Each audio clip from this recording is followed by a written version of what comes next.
So it's official now. Ramaphosa yesterday, in his infinite wisdom, or should I say ignorance, has confirmed that the ANC has now adopted the strategy of expropriation without compensation, and they are going to change the constitution to allow for that.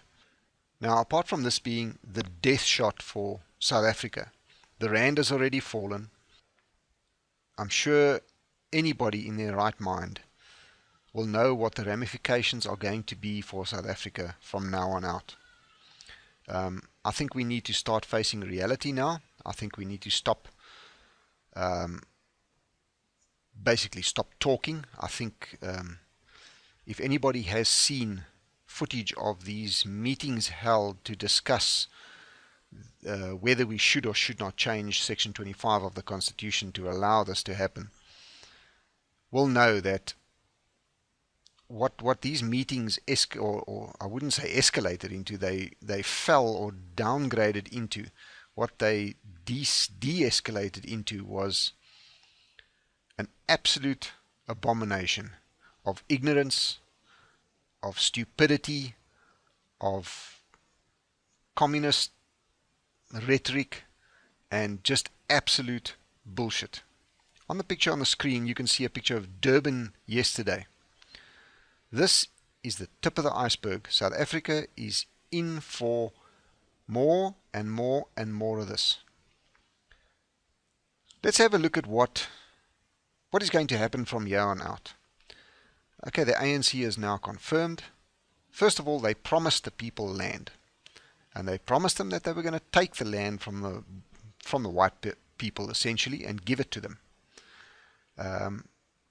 Now they have confirmed it. There is no way that the ANC or the EFF or anybody else can go back on this now.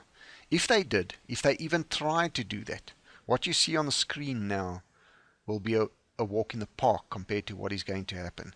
You will not have people just rioting in the streets. You are going to have people burning down houses of parliament. You are going to have these masses of essentially savages. Anybody who does something like this is just a savage in my eyes. I don't care what color their skin is.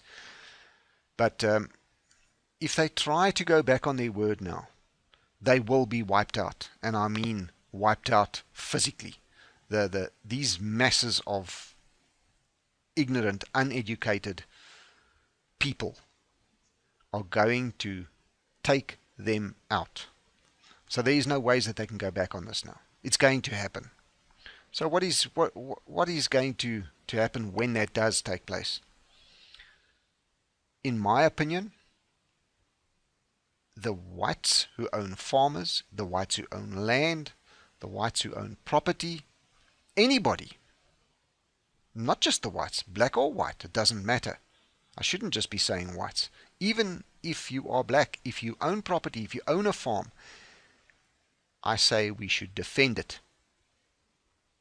I think it should be defended. You remember something very similar happened in the States a little while ago, a couple of years ago, where an old man defended his land, and eventually people came from all over the neighborhood and stood by him, and they faced off with the police forces and everything else, and there was nearly a massacre that took place, but the people stood firm, and eventually the authorities stood down. Now, I don't think that will happen here. I think people here are way too violent, way too volatile. I think it's going to take a few small massacres for the authorities here to learn that this is not just going to go down easily. This is quite potentially the start of a civil war in this country. I don't think these people realize what a civil war is. Well, they don't. None of them do, really. Even the MK vets, they think they know what war is. They have no idea. The only thing they know is planting bombs in restaurants and churches and stuff like that. They have no idea what war is. They have no idea what a gunfight is. They have no idea what they are talking about. You are talking about millions and millions of gangster hooligans. That's all these people are at the moment. I don't think they know what they are in for. I think, sure, if civil war does break out here, there are going to be deaths on both sides that surely this country has never seen before. We talk about the Battle of Blood River and all of that. Those battles will be nothing compared to what happens here. And you know, I've heard it said before. I can't remember who said it, but the white people, European people in general, white European people are a nice people. They're very accommodating. They'll take a lot of shit. We are a nice people until we are not. And I think we are reaching a point very close to the point where we decide that we are not so nice anymore. South Africa is a country that was prosperous. We were at one point I think it was around 1984, 85, the rand was worth $2 American.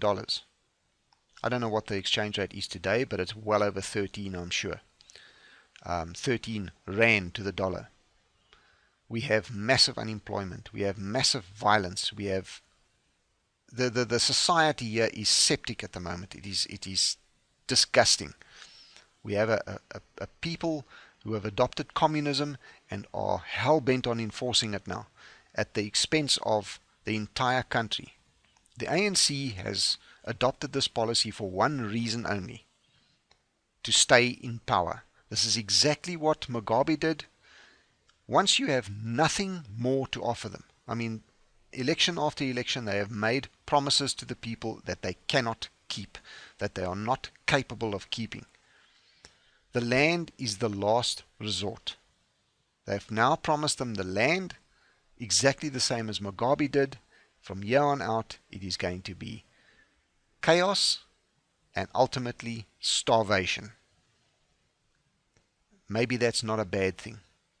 I think maize farmers should down tools right now.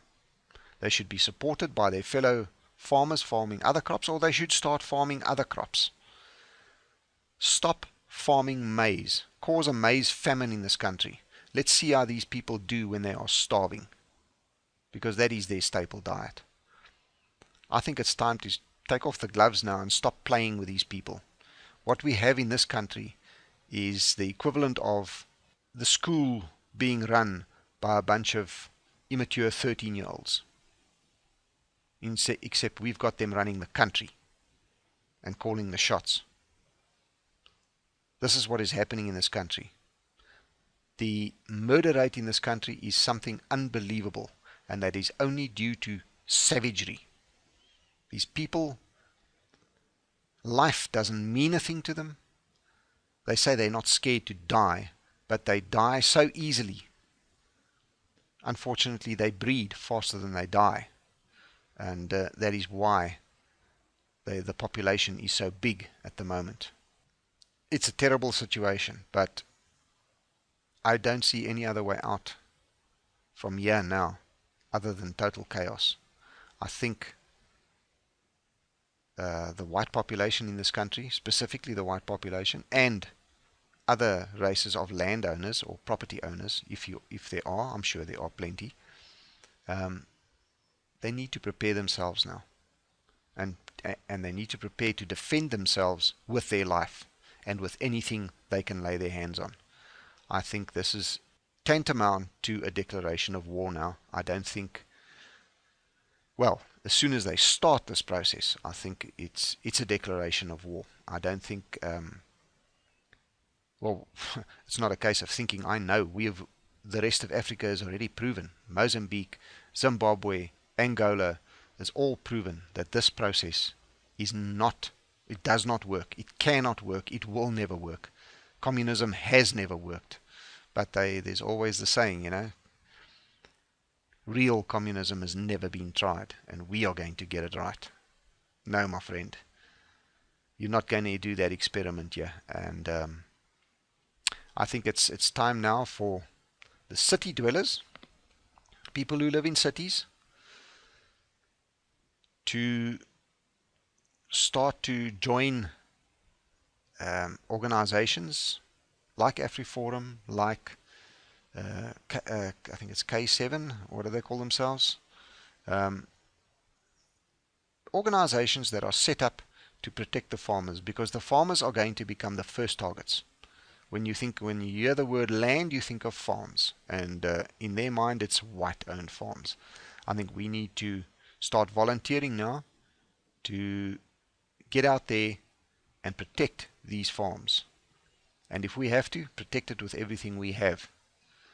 This is the start, or rather, when it starts, that's where it's going to start.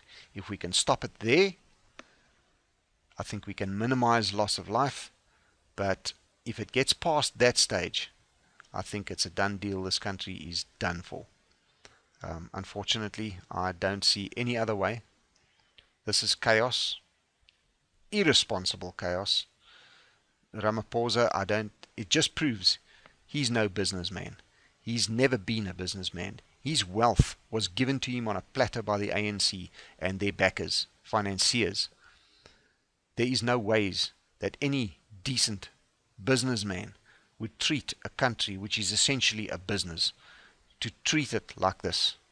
You have to be an absolute total moron to do something like this, especially after you've seen it happen all around you in Zimbabwe, Mozambique, Angola, and everywhere else in Africa, and fail every single time and then think you can do better. These are absolute morons.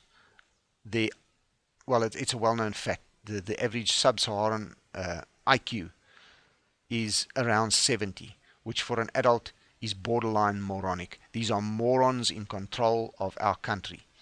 It is one good reason why democracy is not suitable for a population that is not homogeneous. What I mean by that is, if you are one population, one culture, one race, one unit, all thinking the same, all speaking the same language, all with the same goal, then democracy works. It does not work with multiculturalism. It cannot work, it will never work. Democracy is the wrong process, it's the wrong ideal. Democracy does not work in a multicultural society. We've seen it all over the world, for that matter. We have Sweden falling apart, we have Germany falling apart, the UK is in disarray, the US is sitting at the brink of a civil war, and it's all through democracy being forced on multicultural societies. This does not work. I'm sorry to be so negative, but this is going to end badly, and it's time for us white people now to stand together and be ready to defend what you have or lose everything.